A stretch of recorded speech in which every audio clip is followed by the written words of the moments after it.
and after that we will do the Q&A session. And at 9:15, inshallah, we will start our speech for tonight. And 9:45, inshallah, we will do the Lutmiya. So please, whosoever wants to recite Lutmiya, let us know. Inshallah, we will allocate some time. And those who wants to recite, we will allocate some time for them. And inshallah, we will do our best. With that, Bismillahir Rahmanir Rahim. Allahumma salli ala Muhammad wa ali Muhammad.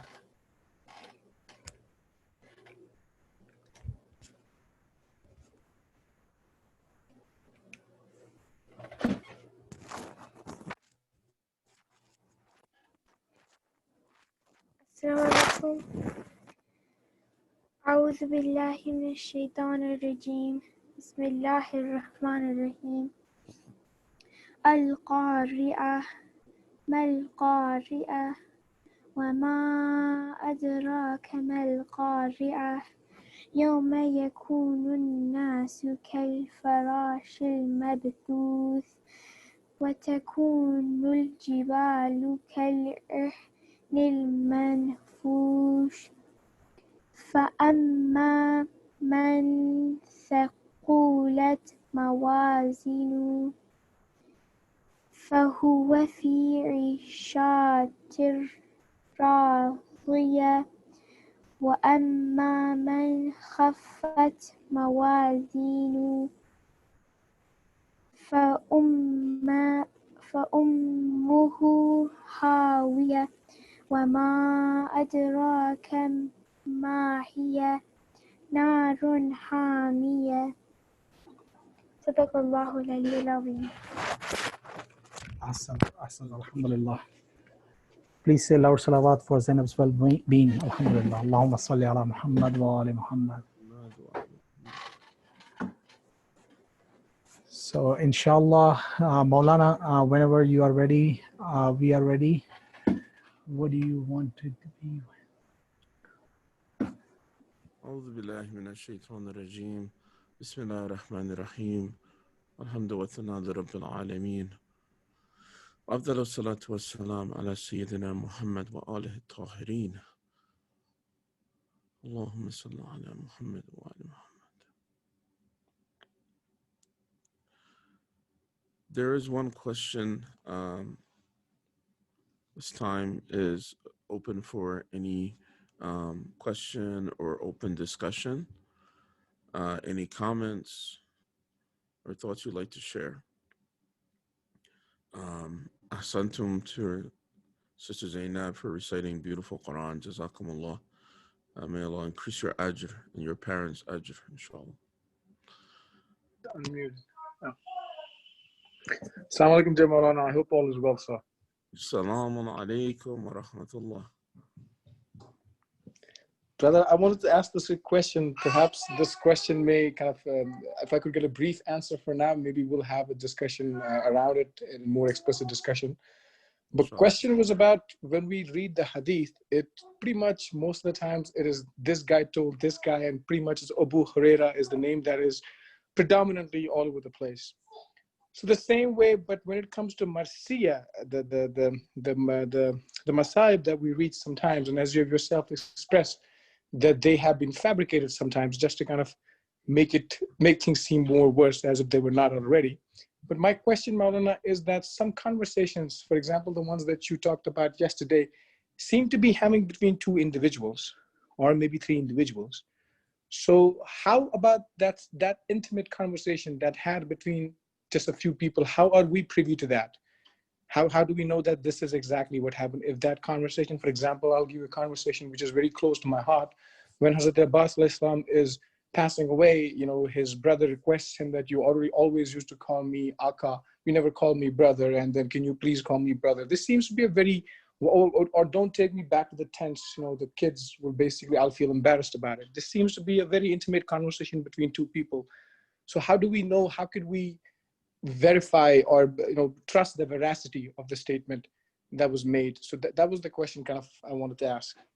Great question. Ahsantum, and thank you, Ahsan Bhai, for asking a really good question.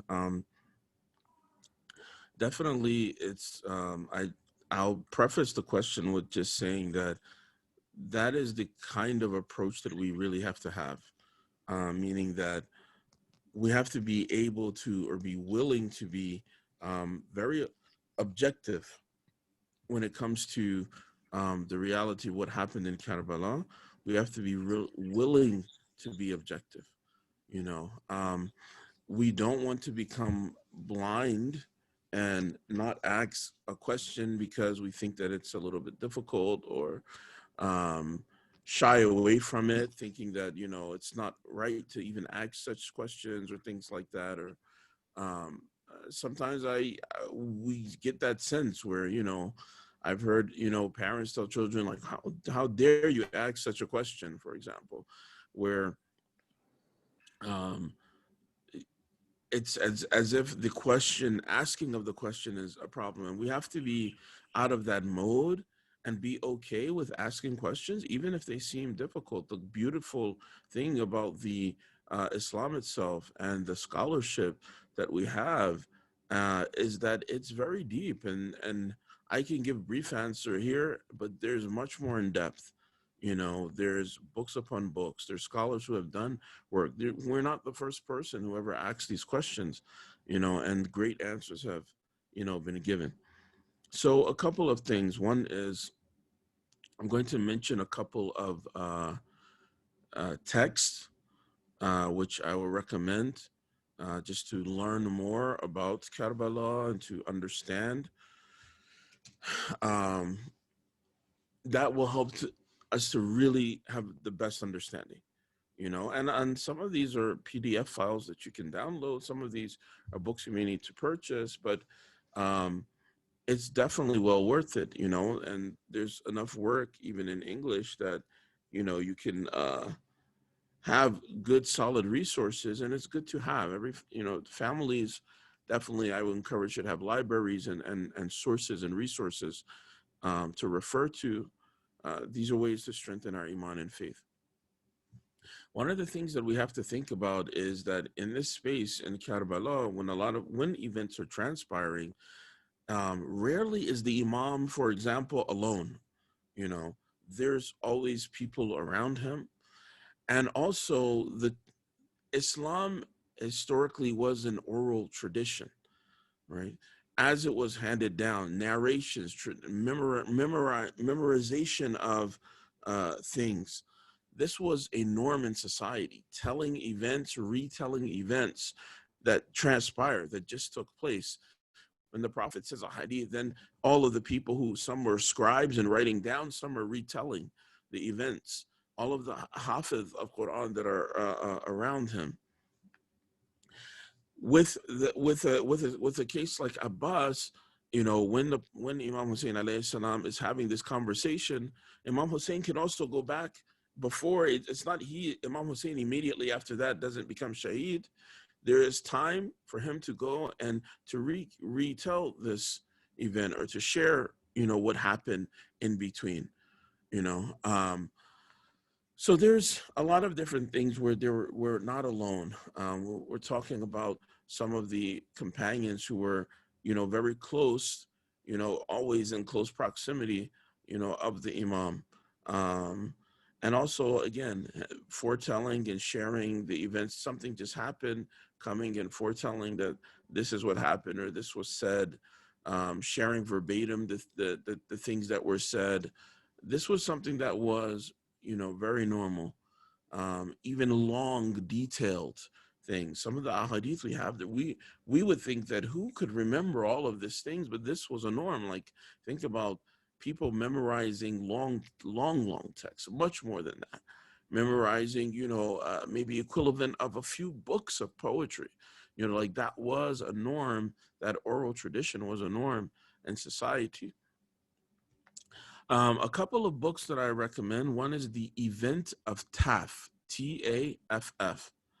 This is the earliest historical account of the tragedy of Karbala, by Abu Mikhnaf.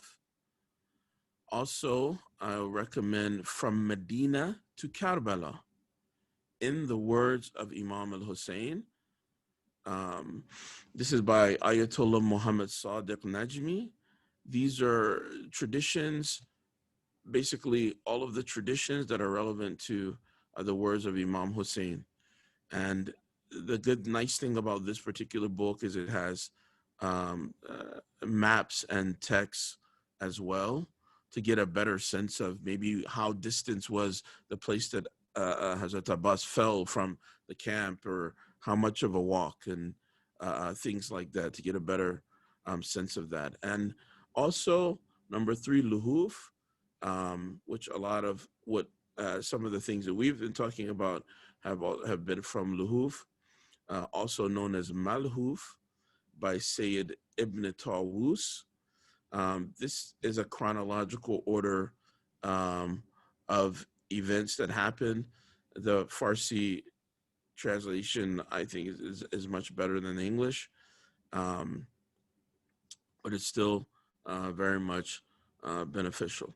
And there are some others, but those are a good place to, at least be able to start, inshallah.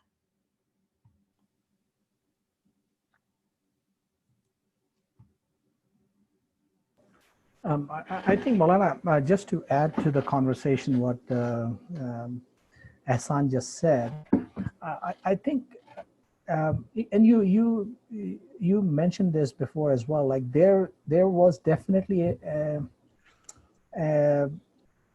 something, like to add something to it, to add to the history of Karbala, as Ahsan said, as if it was not tragic enough, right? So there was something was done, like and these kind of intimate conversation. So one thing, as you said, like people used to remember all these things, yes, but at the same time, when you are in the middle of the war, there are a lot more important things that you need to be taking care of, and of course we some of these traditions we got from our imams as well. Imam having the knowledge of ghaib and knowledge of unseen. These traditions,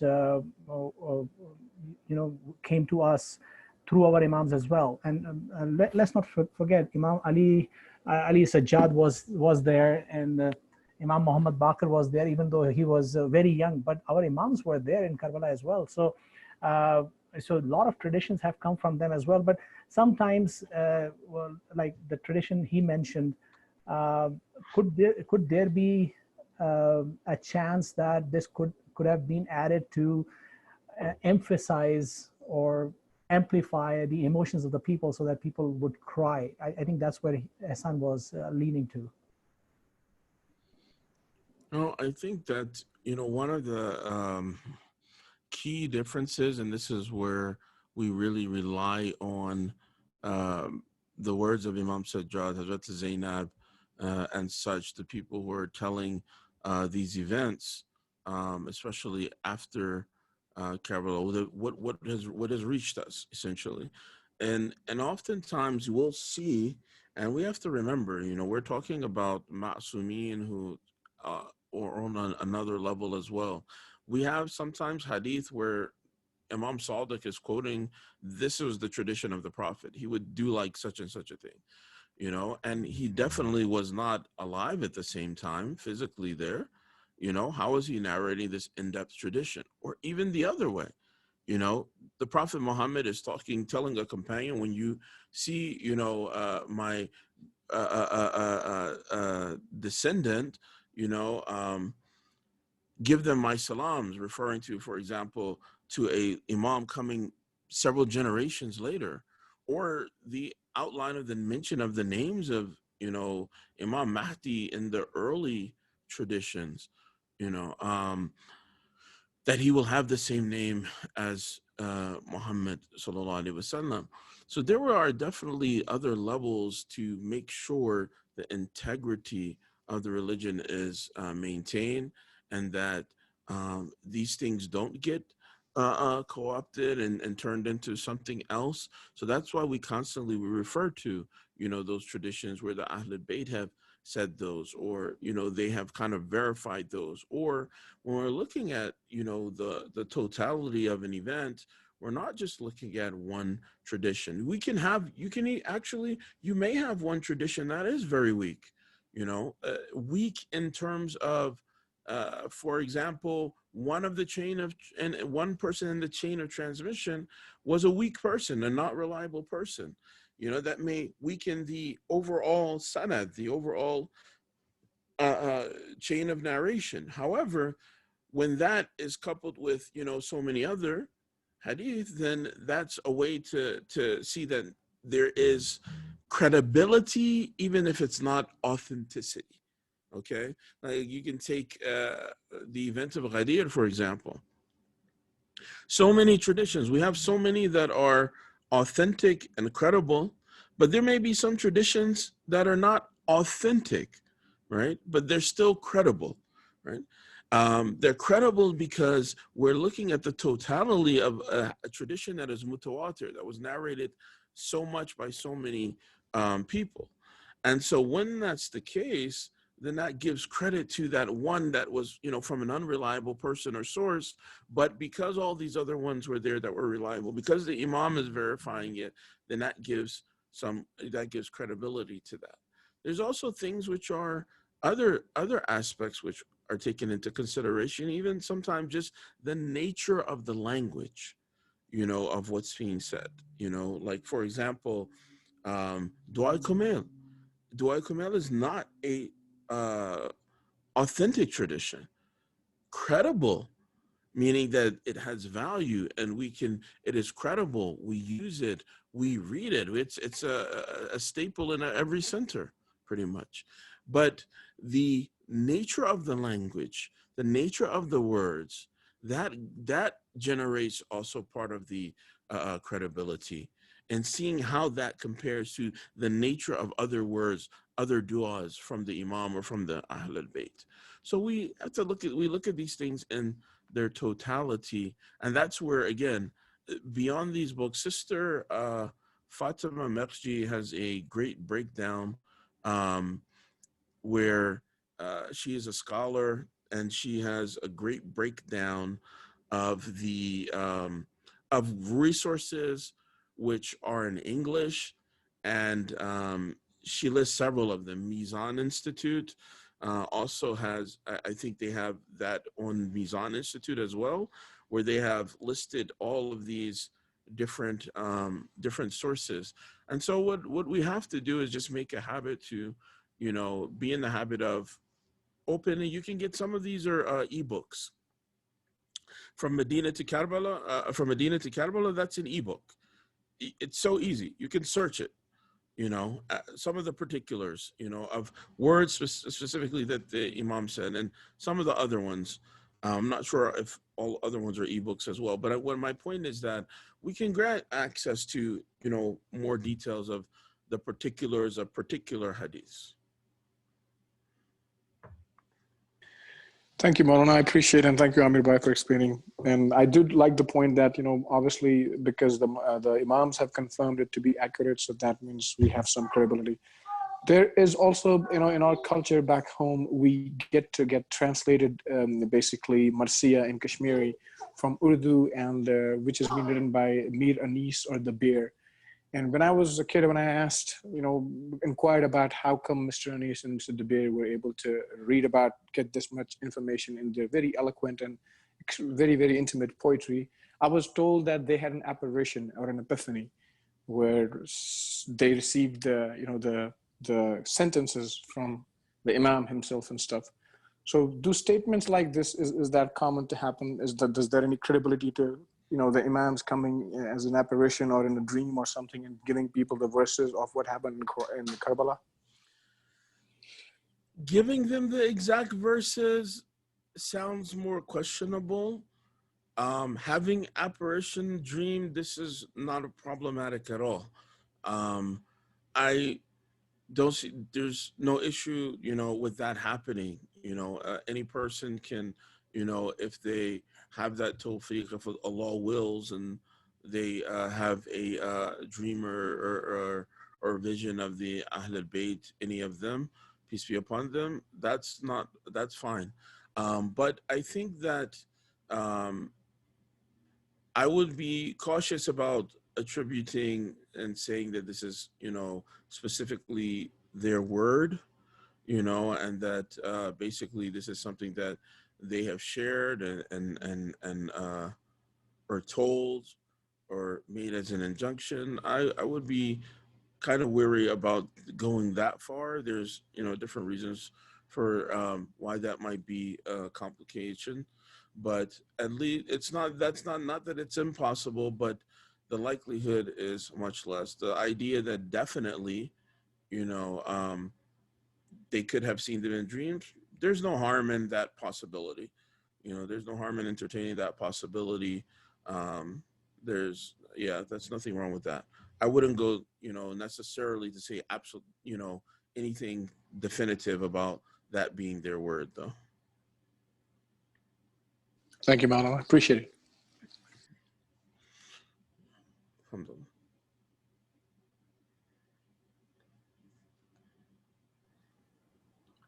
Assalamu alaikum, Maulana. My name is Omid. I have one kind of general question. I don't know if you covered before or not.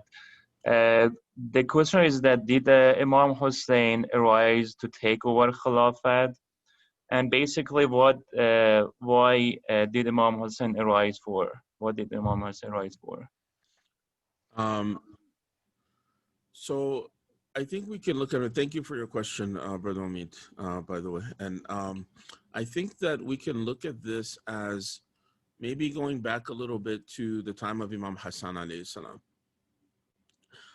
As we know that there was the Imam, that they're the rightful leaders of society, of humanity. The position of Imamat is not limited to kind of the scope sometimes that we have of religious figures, where it's separated from the rest of the affairs of society, and they very much had a role in the political, social affairs of the believers and in society. And as such, because Imam Hassan alayhi salam did not have even the little manpower that Imam Hussein alayhi salam had, and that difficulty of time, you know, where the Imam Ali alayhi salam is still being cursed on the minbar, you know, and trying to create this, you know, negative, bad, innovative tradition. There were certain things that, you know, in that treaty agreement that he has with Muawiyah, that the Imam wants to try to reestablish, you know, the right of the Imam. And one of the conditions was that Muawiyah would not be allowed to choose someone to come into power. So this was to eliminate the possibility of him giving Yazid any position of authority or power after that, and that it would get restored to Imam Hussein alayhi salam and try to, you know, give some direction to the Ummah. Of course, when they didn't honor this, and then on top of not honoring, you know, one of the things that, you know, they sneakily tried to do was force Imam Hussein alayhi salam to do bay'at, right? Force him to pledge allegiance to Yazid. And one of the goals for doing that was because his allegiance would give give credibility rather to Yazid's government. If Imam Hussein gives bay'at, then so many other people will say, well, if Imam Hussein did it, then that means that's an acceptable thing. So his example is important to set for society. When he writes to the people of Kufa, when they invite him, you know, because one of the key things to keep in mind is that you cannot move faster than the people.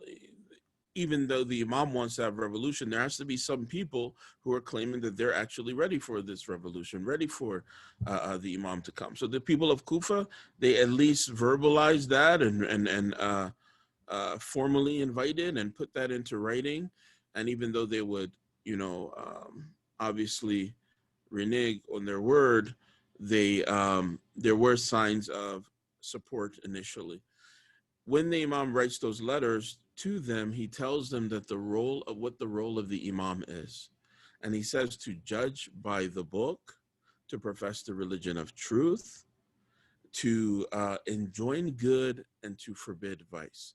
And so part of his responsibility is that Yazid, this drunkard womanizer who's doing all kinds of negative, foul things, who's calling himself the leader of believers, needs to be removed. And so Amr bin Ma'ruf would dictate that the Imam has, to some degree, he has to try to stop that from happening, stop this misguidance in society from happening. So there's a role that he has to uphold, and that's definitely part of that necessity is that there have to be people that are willing to support that movement. We can look at examples of other imams where they were not, they did not have that battle or uprising in the same way. And part of it was because the circumstances did not allow for that to happen. So they always did what was in, their means. But again, for Imam Husayn, he had this specific mandate that he needed to do. And this part of it was this Amr bil Ma'ruf. But it was not for Khilafah per se. The role of Imam himself, he is already the leader of humanity, whether that's recognized by the masses or not. Thank you, Maulana. Thanks. Alhamdulillah. Okay, inshallah, I think we'll transition into tonight's lecture. أعوذ بالله من الشيطان الرجيم بسم الله الرحمن الرحيم والحمد والثناء لرب العالمين وأفضل الصلاة والسلام على أشرف الأنبياء والمرسلين حبيب قلوبنا وشفيع ذنوبنا وطبيب نفوسنا أبي القاسم المصطفى محمد اللهم صل على محمد وعلى أهل بيته الطيبين الطاهرين المعصومين ولعنة الله على أعدائهم أجمعين إلى قيام يوم الدين. رب اشرح لي صدري ويسر لي أمري واحلل عقدة من لساني يفقهوا قولي. I just wanted to mention that we're living in this new era, this period of social distancing and all of that, and things are different. Our majalis are different this year. And I definitely encourage that we try to make the best of whatever our situation is that we are in. That is, one of the dars and lessons, that we have been talking about. And in a lot of ways, there's its unique benefit where distance, in virtual space is not as much an issue or barrier to bringing believers together. And so maybe that's a very positive aspect that we need to keep in our mind and keep focused on. Generally, sometimes on the program, we have people from, in different parts of the country, and outside of these virtual spaces, that will be very challenging to, connect with a lot of different people. So in the difficulty, inna ma'al usri yusra, with the hardship, there is ease, right? And and when Allah mentions that and repeats that again, inna ma'al usri yusra, repeats that to highlight and emphasize that with hardship, there comes also ease. And sometimes people mistranslate after hardship, there's ease. And that may be true, that sometimes after hardship, there's ease, but specific to the verse in the Quran, what Allah is actually saying to us is that embedded in the hardship, actually within the hardship itself, the thing that we see as a hardship, there's also ease and comforts and benefits that come along with that. So coronavirus and social distancing and all the things the protocols that have come along with that and all the things that that entails have been a burden, have been a hardship, have been a difficulty. And within this difficulty, maybe there are some benefits where it brings mu'mineen together, or other benefits, you know, that we can take. So we have to be sure to focus on that. And this on that note, in virtual space, when we're doing majlis, you know, one of the challenges always is for speakers is, you know, you're speaking into this huge, you know, abyss of cyberspace, you know, just looking at the computer and just, you know, kind of imagining or envisioning, you know, the majlis or the connection to the Ahl al-Bayt and all of that. Some things are helpful, you know, in these spaces that I've seen some other majalis they do, some other teachers they do this, and they encourage that, you know, when there's a setting like this, that people, at least for salawats, that more people unmute themselves and say salawat. Why? It at least gives that sense of connection, of majlis, of different people. Everyone's at least participating, you know, to some degree. And again, thank you guys for all who participate in the open discussion and share thoughts and ask questions. Jazakumullah. Allahumma salli ala Muhammad wa ali Muhammad.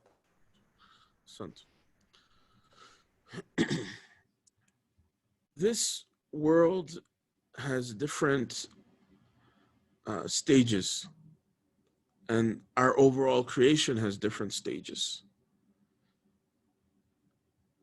We know that prior to our existence in this world, the world of pre-existence, or alam al-dhar, is mentioned in some theological texts that talk about the world of pre-existence, the test of the world of pre-existence. We talked about the test of this world. After our birth and life in this world, we have, which is for however many years Allah sees fit, then we transition on into the next life, the hereafter and the eternal life, after our period in the qabr, in the grave.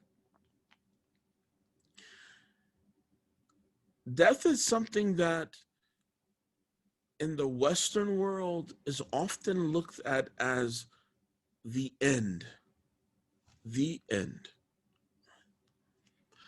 And when people see it as the end, their behavior reflects that idea of trying to fulfill themselves in a barrage of ways, because they are anticipating that everything will cease at some point. Just the end. Like you turn off the TV and it's just all black. Just everything will stop. And so they look at things a lot of times differently, those who don't believe in the afterlife. The afterlife itself is something that we have to understand from two angles. On one hand, we have so much contextual proofs, right? We have two kinds of dalil.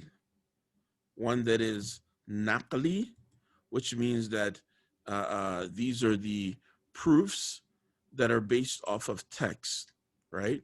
The proof based off of, you know, the Quran, based off of hadith, and so on and so forth. We have dalil and proofs that are aqli, that are based off of intellectual understanding and reason.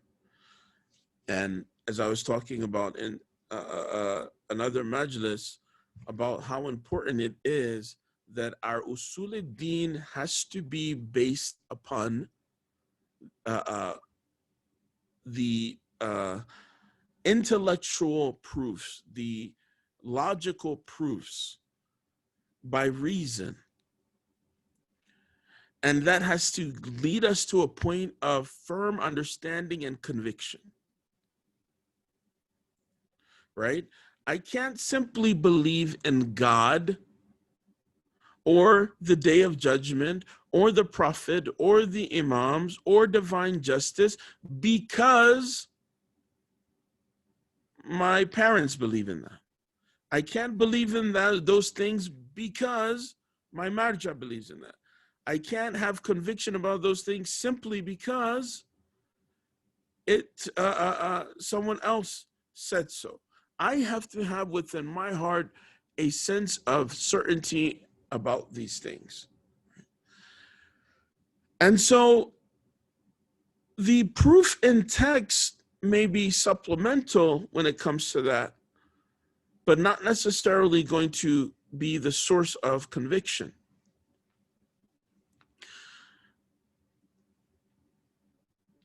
And this is important for especially young people. And we have to be able to go through a process, or they should go through a phase where they have these questions and they ask those questions, even if they're difficult questions, that leads them to be sure and have certainty. The afterlife is a part of that. It's one of those questions. And there should be questions about that. What will happen? What will that look like?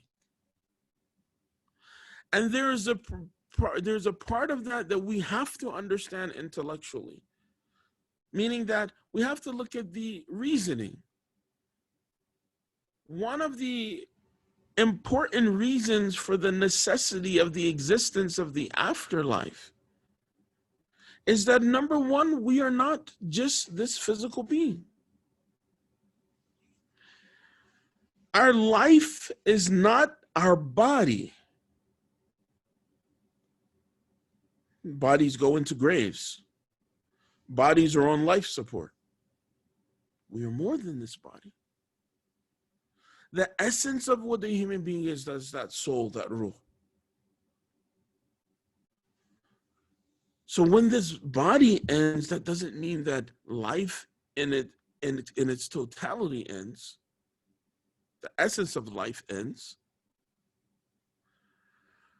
Also, from a point of view of God's justice,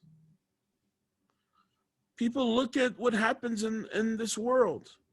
How much injustice. I was really taken aback watching the Jacob Blake shooting. Another, once again, unarmed black man is shot, this time at point blank range in the back 7 times, or one article I saw said 8 times. His children are there witnessing.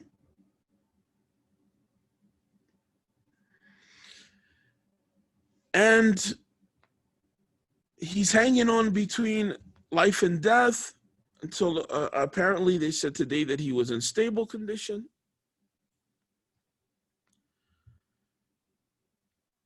And his father spoke today, who's Muslim, and he's reciting Fatiha. You can see the clip on CNN. He starts by reciting Fatiha. He says a few words, and he's just totally distraught. And so you can imagine someone puts 7 or 8 bullets in your child's back, and that they may possibly never walk again. It's extremely demoralizing. And once again, there's this wait for, will justice be served? When will it be served? And if you are a Muslim, you should feel very moved by this event, because it's another form of oppression. Any person who is Husayni, who weeps for Imam Husayn, who loves Imam Husayn, who remembers Karbala, has to be moved by the event, such an event like this. Anytime someone is a victim of oppression. Ultimately, will justice be served? We don't know. In this dunya, we don't know. But that is part of the necessity of the afterlife. Where else will justice be absolutely served? You know, divine justice has to be there. And if we think about how Allah subhanahu wa ta'ala, He created this world, He created human beings, He gave them choice. When He created them, the angels are saying, wait a minute, this being that's going to go and shed blood? Why? And they're curious. But the same as some people that can go shed blood, some people will go do good. Some people will be Husayni. When they say that traditions like the world was created for the light of the Ahl al-Bayt, this means that the idea and reality that there will be human beings that will be absolute good and that they will always choose to be good and be examples for society and humanity and reflect God's perfections on this earth, that the world is worth creating because of that. Yes, there will be some people that choose to do wrong, that choose to oppress, that choose to murder, that choose to do all kinds of vice and ills, but there will be those who are the champions and heroes of society, those who walk the straight path. But because there's this ability still, just the possibility of injustice, God's justice and His adl necessitates that there has to be a place where justice can be established. And in this world, when it's the world of test, sometimes that retribution does not take place, and there's a need for the afterlife to exist, so that the balance can be restored, so that justice can be established, so that those who are deserving can get reward and those who are not can receive punishment. God has to implement that. So we understand that there are reasons and logical, intellectual evidence for why the afterlife is a necessity. Now, if we look at it from the other angle of the proofs that we have within our traditions and narrations, to take it a step further, to deepen our intellectual understanding. Now, to further contextualize that, we have the words of the Ahl al-Bayt to guide us, and we have their living examples. The entire event of Karbala, all of that martyrdom, the Prince of Martyrs, it puts into perspective another layer when it comes to afterlife. The idea of La tahbasanna alladhina qutilu fi sabilillah amwat. Don't assume that those who are killed in the way of Allah, that they are dead.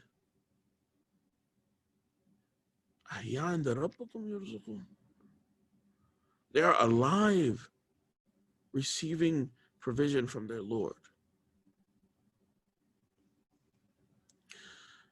So we use this to understand the reality of life after death, and how the one who dies in the way of Allah, that he's not merely dead, he is very much alive.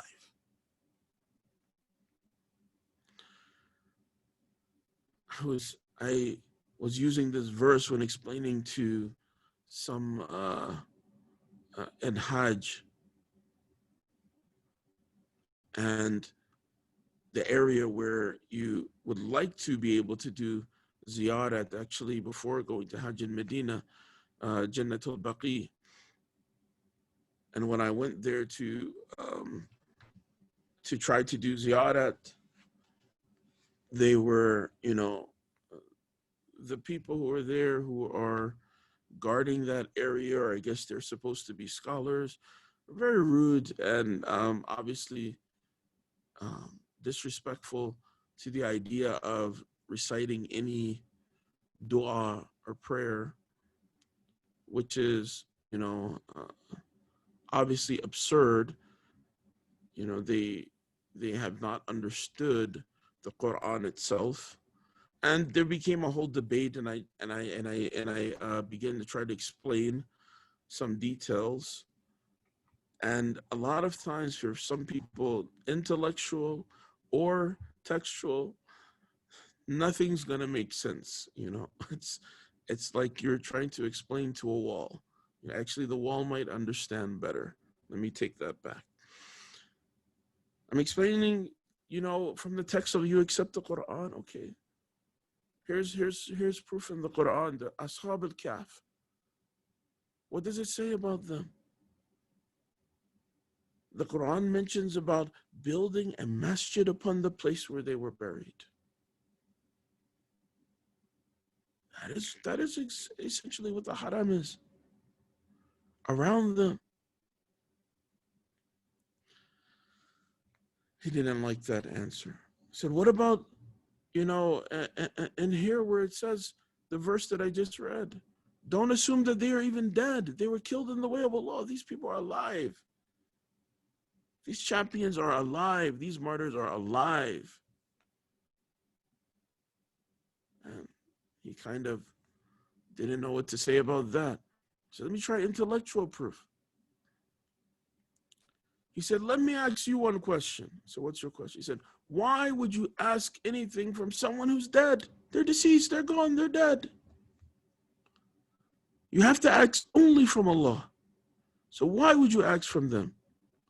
So I tried to give him a kind of Socratic answer. And I said, well, why would you ask me? You have to only ask things from Allah. Why are you asking from me then, this question? Go ask Allah the answer to that question. For some people, whether it's intellectual reasoning or you use logic or you bring proof and evidence, they are not interested in truth. That is a totally different group of people. But what we see in the example of the companions of Husayn were people who were, they embraced their life and their afterlife. They didn't shy away from that. اكثروا ذكر الموت ويوم خروجكم, it says in the hadith. Remember death a lot, and the day when you're going to be raised up again from the graves, and you're going to stand before Allah. يوم خروجكم من القبور وقيامكم بين يدي الله.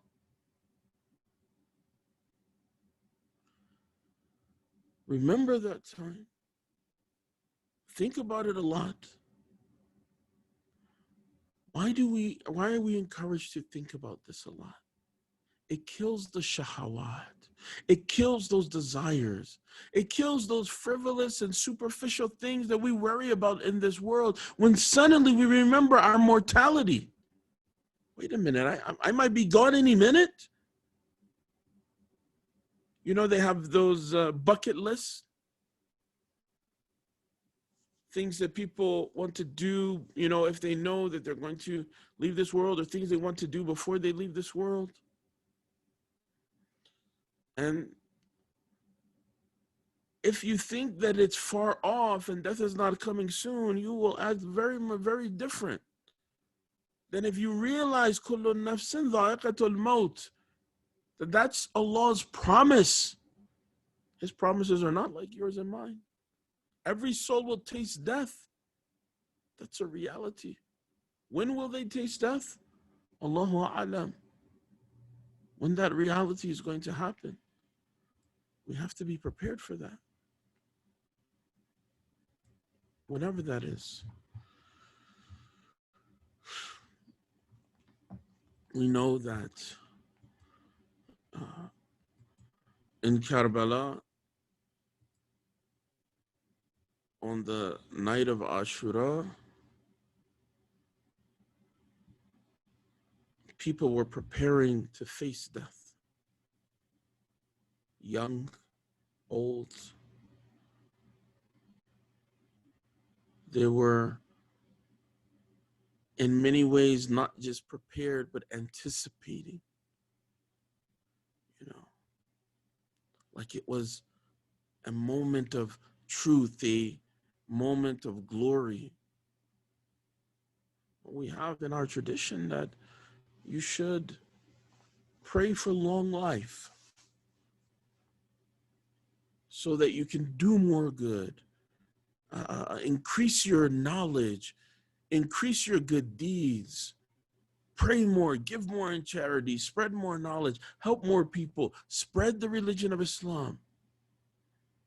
Increase your life so that you can do more.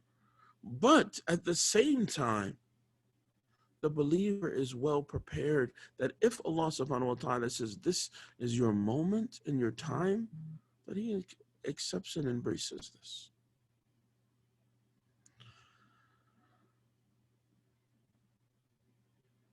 Let's talk a little bit about a young man whose face was bright like the moon when he came to the battlefield. He shined. On the night of Ashura, Imam Husayn asked his nephew, Qasim ibn al-Hassan, how do you feel about death? And the famous response, sweeter than honey. Death to me is sweeter than honey. That anticipation, I am ready. If this is my task from my Lord, I embrace it wholeheartedly. It says when in the same book that we mentioned earlier in Luhuf, it mentions that as he was shining bright on the battlefield,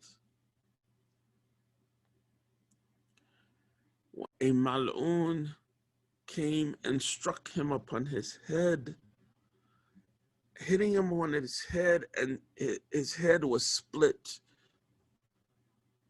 When he fell on his face, he shouted, Ya Amma, oh my uncle, Al-Husayn ibn Ali came running to him. And he attacked the enemies like a lion. He attacked the man, Ibn Fudail, who had cut his hand from his elbow. As he raised to try to protect himself, the Imam cut his hand from his elbow. And then the man screamed and everyone in the army heard. It says when they tried to come and help this mal'un, that they trampled him.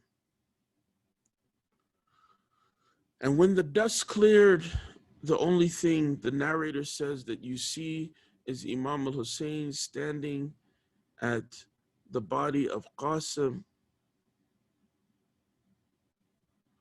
And Imam curses the people who did this.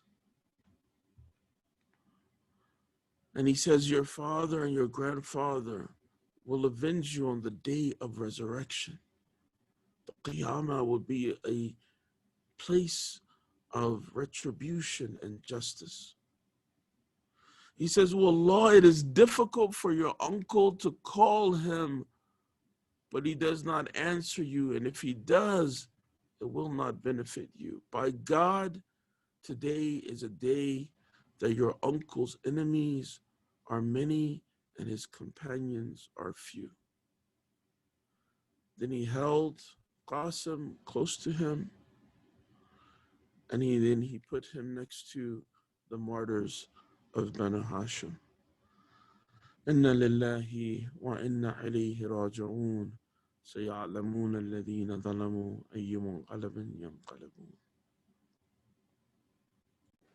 اللهم صل على محمد وآل محمد.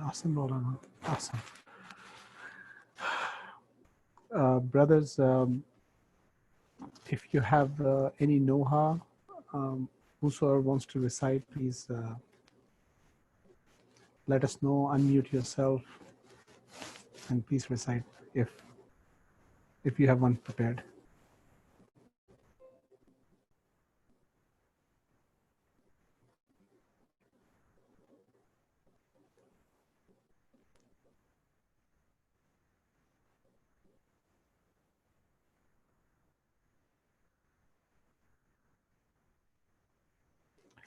Seems like we don't have anyone. Unfortunately, today I did not receive from anyone who wants to do that. So, Brother Hassan, since we don't have anyone, why don't you just go ahead and do the ziyarah?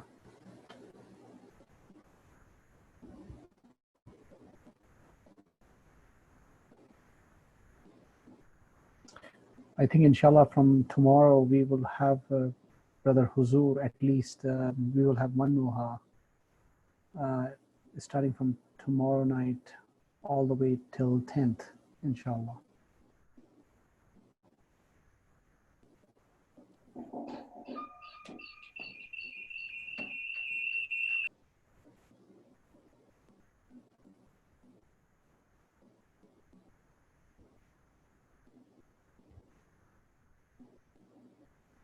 Brother Ali, do you have a noha? I saw you were unmuting yourself. Or you want to say something?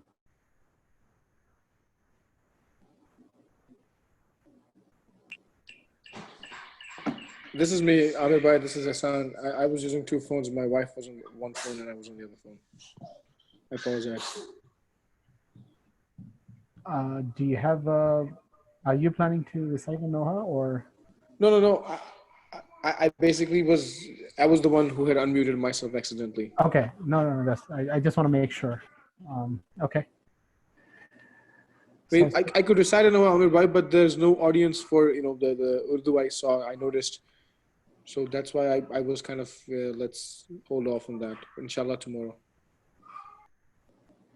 Okay.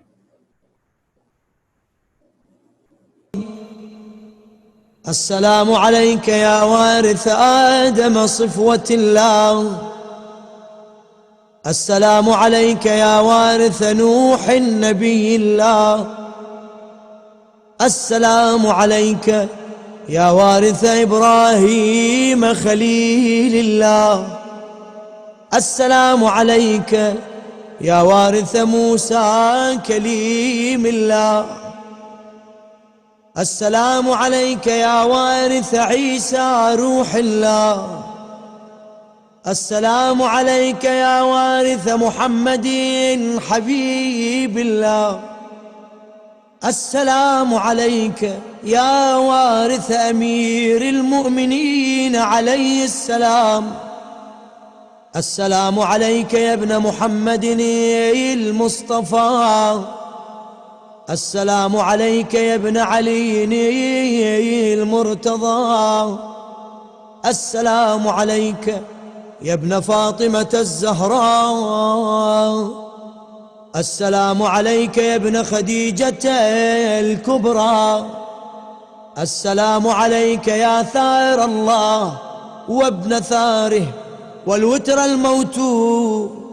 أشهد أنك قد أقمت الصلاة وآتيت الزكاة وأمرت بالمعروف ونهيت عن المنكر وأطعت الله ورسوله حتى أتاك اليقين. فلعن الله أمة قتلت، ولعن الله أمة ظلمت، ولعن الله أمة سمعت بذلك فرضيت به. يا مولاي يا أبا عبد الله، أشهد أنك كنت نورا في الأصلاب الشامخة والأرحام المطهرة، لم تنجسك الجاهلية بأنجاسها، ولم تلبسك من مدلهمات ثيابها، وأشهد أنك من دعائم الدين وأركان المؤمنين، وأشهد أنك الإمام البر التقي الرضي الزكي الهادي المهدي، وأشهد أن الأئمة من ولدك كلمة التقوى وأعلام الهدى والعروة الوثقى والحجة على أهل الدنيا. وأشهد الله وملائكته وأنبياءه ورسله أني بكم مؤمنون وبإيابكم موقنون، بشرائع ديني وخواتيم عملي، وقلبي لقلبكم سلمون، وأمري لأمركم متبعون.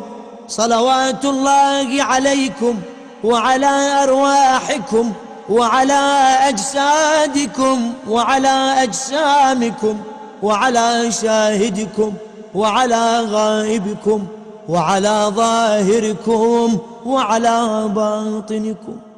بأبي أنت وأمي يا ابن رسول الله، بأبي أنت وأمي يا أبا عبد الله، لقد عظمت الرزية وجلت المصيبة بك علينا وعلى جميع أهل السماوات والأرض، فلعن الله أمة أسرجت وألجمت وتهيأت لقتالك.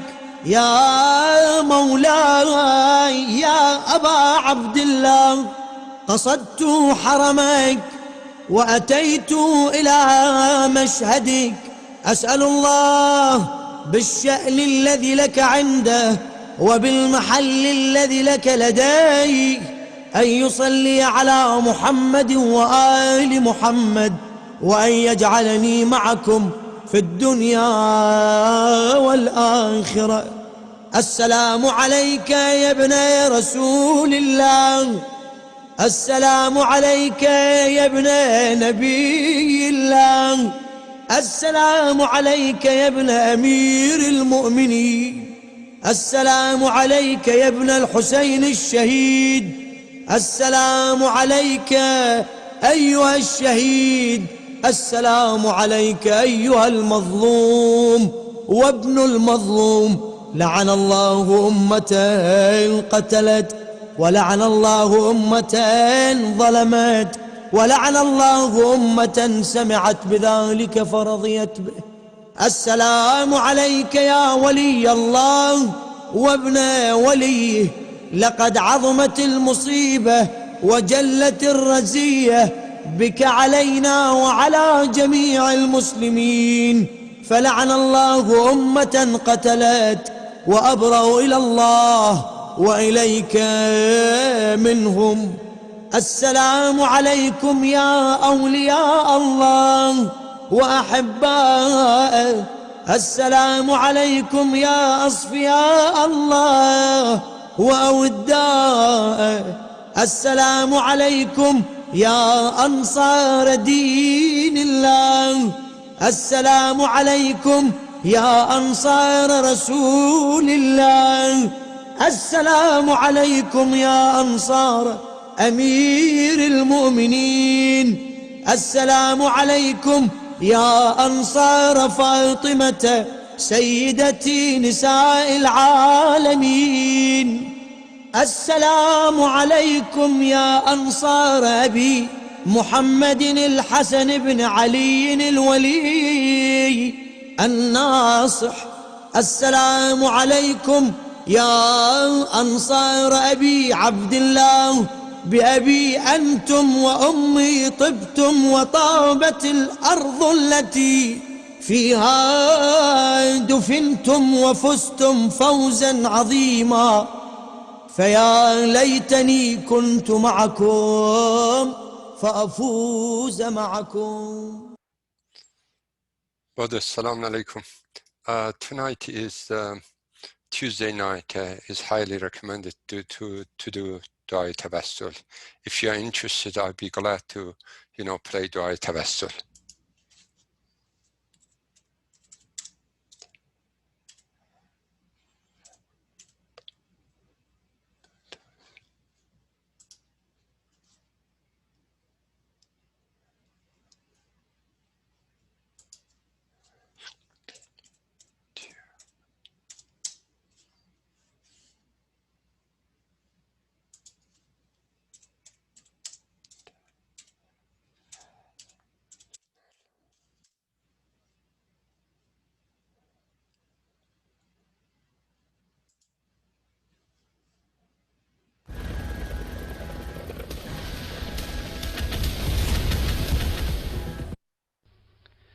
أعوذ بالله من الشيطان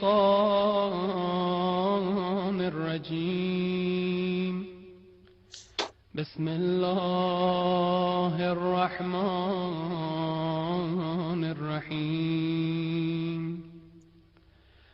اللهم إني أسألك وأتوجه إليك بنبيك نبي الرحمة محمد صلى الله عليه وآله.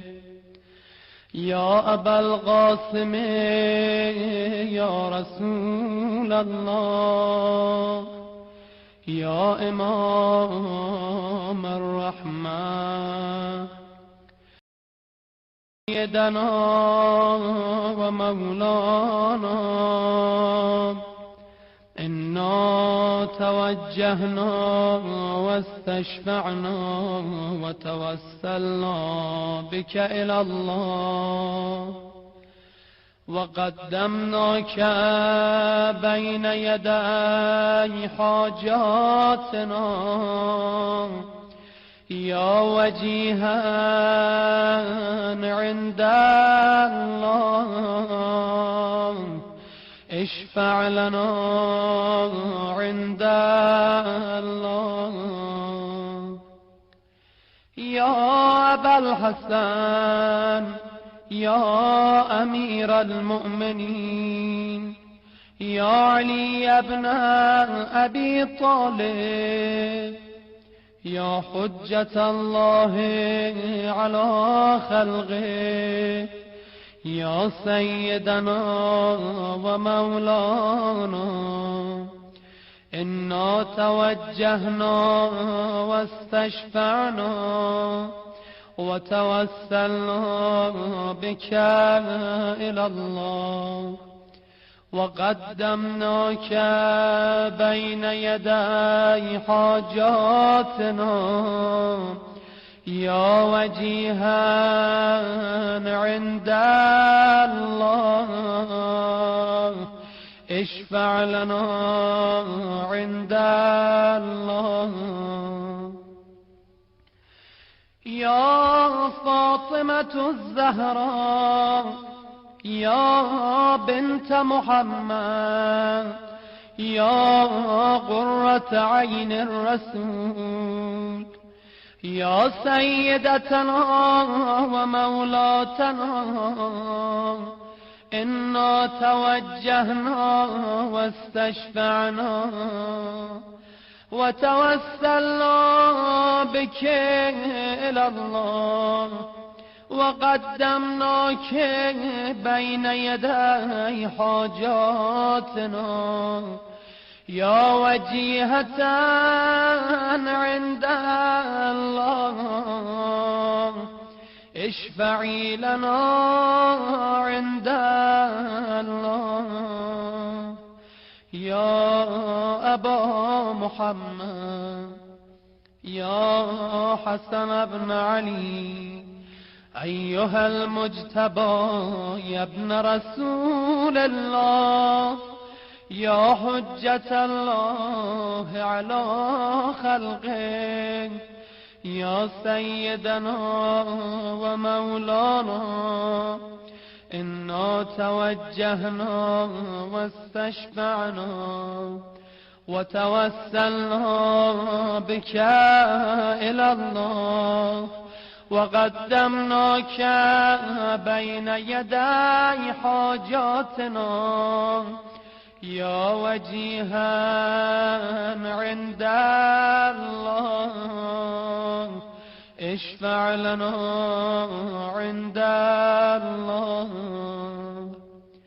يا أبا عبد الله يا حسين بن علي أيها الشهيد يا ابن رسول الله يا حجة الله على خلقه يا سيدنا ومولانا إنا توجهنا واستشفعنا وتوسلنا بك إلى الله وقدمناك بين يدي حاجاتنا يا وجيها عند الله اشفع لنا عند الله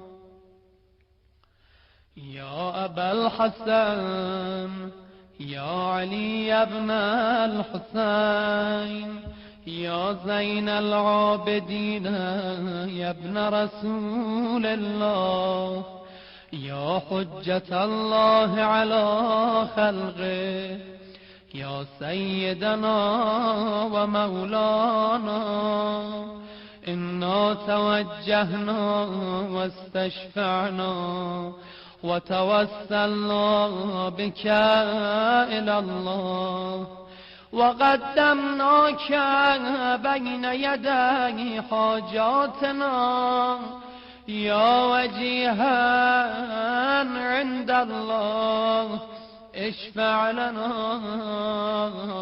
عند الله يا أبا جعفر يا محمد بن علي أيها الباقر يا ابن رسول الله يا حجة الله على خلقه يا سيدنا ومولانا إنا توجهنا واستشفعنا وتوسلنا بك إلى الله وقدمناك بين يدي حاجاتنا يا وجيها عند الله اشفع لنا عند الله يا أبا عبد الله يا جعفر بن محمد أيها الصادق يا ابن رسول الله يا حجة الله على خلقه يا سيدنا ومولانا إنا توجهنا واستشفعنا وتوسلنا بك إلى الله وقدمناك بين يدي حاجاتنا يا وجيها عند الله اشفع لنا عند الله يا أبا الحسن يا موسى بن جعفر أيها الكاظم يا ابن رسول الله يا حجة الله على خلقه يا سيدنا ومولانا إنا توجهنا واستشفعنا وتوسلنا بك إلى الله وقدمناك بين يدي حاجاتنا يا وجيها عند الله اشفع لنا عند الله يا أبا الحسن يا علي بن موسى أيها الرضا يا ابن رسول الله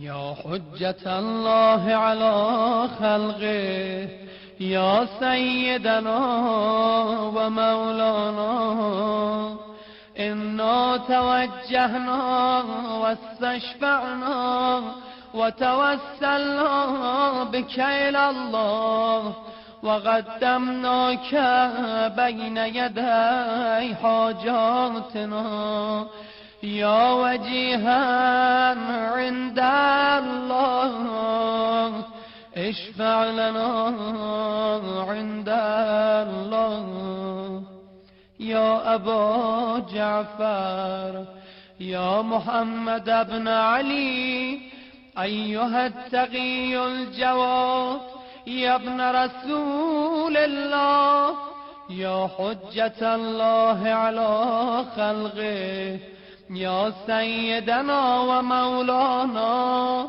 إنا توجهنا واستشفعنا وتوسلنا بك إلى الله وقدمناك بين يدي حاجاتنا يا وجيها عند الله اشفع لنا عند الله يا أبا الحسن يا علي بن محمد أيها الهادي النقي يا ابن رسول الله يا حجة الله على خلقه يا سيدنا ومولانا إنا توجهنا واستشفعنا وتوسلنا بك إلى الله وقدمناك بين يدي حاجاتنا يا وجيها عند الله اشفع لنا عند الله يا أبا محمد يا حسن بن علي أيها الزكي العسكري يا ابن رسول الله يا حجة الله على خلقه يا سيدنا ومولانا إنا توجهنا واستشفعنا وتوسلنا بك إلى الله وقدمناك بين يدي حاجاتنا يا وجيها عند الله اشفع لنا عند الله يا وسي الحسن والخلف الحجة أيها القائم المنتظر المهدي يا ابن رسول الله يا حجة الله على خلقه يا سيدنا ومولانا إنا توجهنا واستشفعنا وتوسلنا بك إلى الله وقدمناك بين يدي حاجاتنا يا وجيها عند الله اشفع لنا عند الله يا سادتي وموالي إني توجهت بكم أئمتي وعدتي ليوم فقري وحاجتي إلى الله وتوسلت بكم إلى الله واستشفعت بكم إلى الله فاشفعوا لي عند الله واستنقذوني من ذنوبي عند الله فإنكم وسيلتي إلى الله وبحبكم وبقربكم أرجو نجاة من الله فكونوا عند الله رجائي يا سادتي يا أولياء الله صلى الله عليهم أجمعين ولعن الله أعداء الله ظالميهم من الأولين والآخرين آمين يا رب العالمين. صلى على محمد وآل محمد.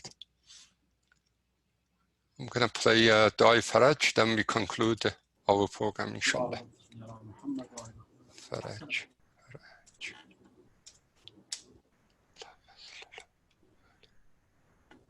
Let's do Dua Faraj, inshallah. Thank you.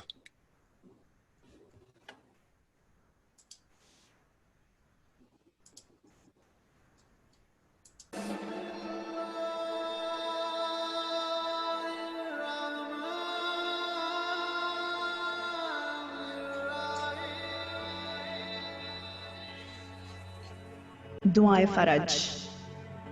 Bismillah ar-Rahman ar-Rahim. I begin in the name of Allah, the most beneficent, the most merciful. Ya Allah, terrible was the... Sorry. Haji, you go ahead. We'll just recite with you. Bismillah ar-Rahman ar-Rahim. اللهم صل على محمد وآل محمد. اللهم كن لوليك الحجة ابن الحسن صلواتك عليه وعلى آبائه في هذه الساعة وفي كل ساعة وليا وحافظا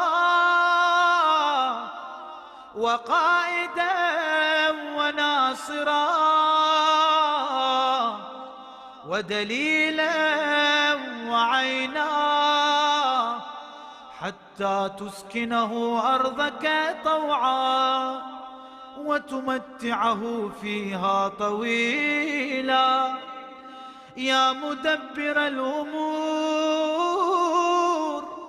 يا باعث من في القبور يا مجري البحور يا ملين الحديد لداود صل على محمد وآل محمد وافعل بنا ما أنت أهله في الدين والدنيا برحمتك يا أرحم الراحمين وصلى الله على محمد وآله الطيبين الطاهرين. صلى على محمد وآل محمد. For the soul of all the mu'mineen and mu'minat, and all the shuhada, and all those people who are facing calamity around the world, and all those loved ones who passed away near and far. Rahmallah man qara Surat Al-Fatiha masbugatan bis salat ala Muhammad wa ala Muhammad. Allahumma salli.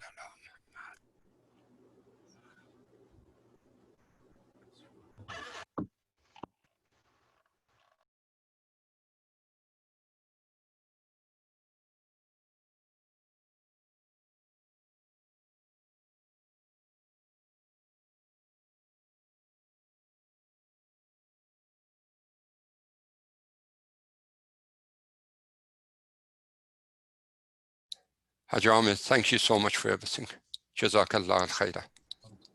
Thank you, brother. Thank you very much. It's a combined effort, inshallah. Jamian.